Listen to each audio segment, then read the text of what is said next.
Hi, my name is Clarice Saudat, and this is my makeup assignment number 2. So let's just get started. In week 1, we defined and asked what is human resource management. Two of the main points that I took from this week were the current trends in HR, such as working from home, the great resignation, and then another takeaway is that HRM is an integral part of a company's success, constantly changing and adapting to new environments while fostering the company's growth if done successfully. One example of how organizational culture is key to successful strategic HRM can be seen when we look at espoused versus enacted values. So espoused is what the company says they're going to do. So for example, we prioritize diversity versus if they actually prioritize diversity.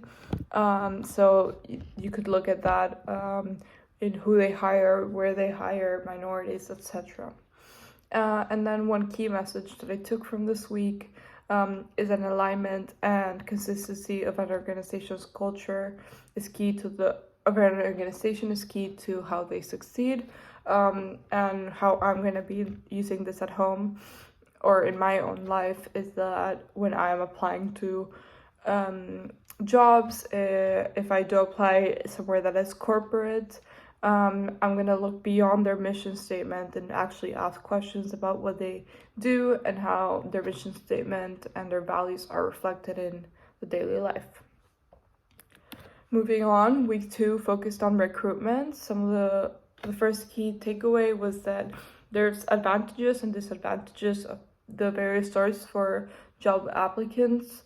So for example, for internal sourcing, so with looking within the company, you get the benefits that it's less costly, but on the other hand, it's less respected. And then for external sourcing, the pros is that you get more diversity or opportunity for diversity. There's this idea of fresh blood, so more perspective. But then the cons is that people have to be socialized, they have to be trained, etc. And another key point from this week was that recruiting for a known versus an unknown company is something very different that is dependent on what, from a candidate's point of view, someone that is looking to work in an unknown or known company, it's really based on what they want. So for example, if they want to have a larger impact, I would recommend that they work at a startup or somewhere more unknown. But if they want to get a higher salary, I would suggest for them to work at a more known, established company.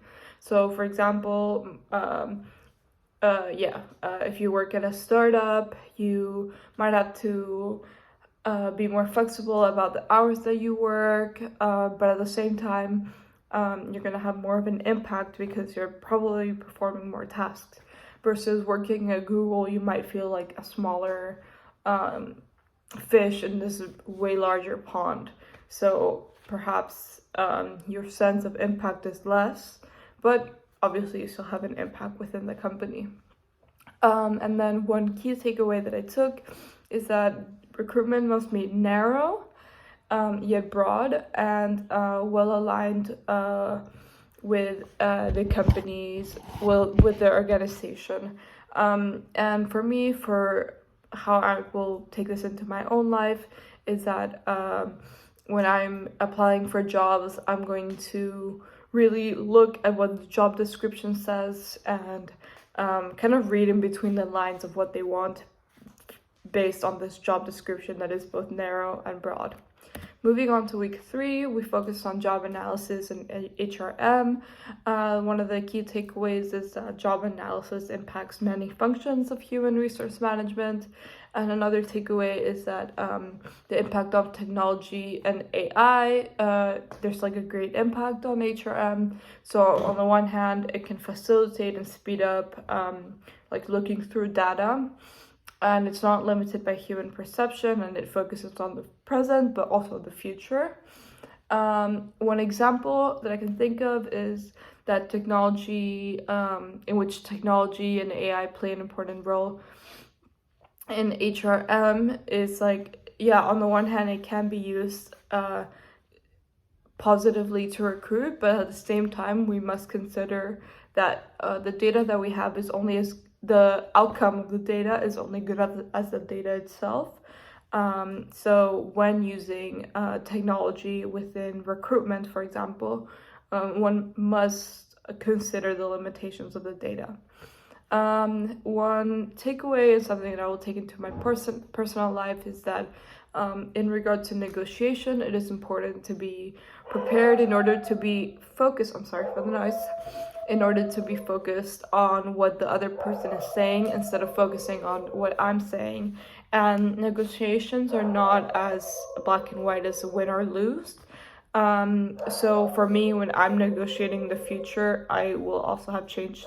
I have kind of a different mindset of what it means.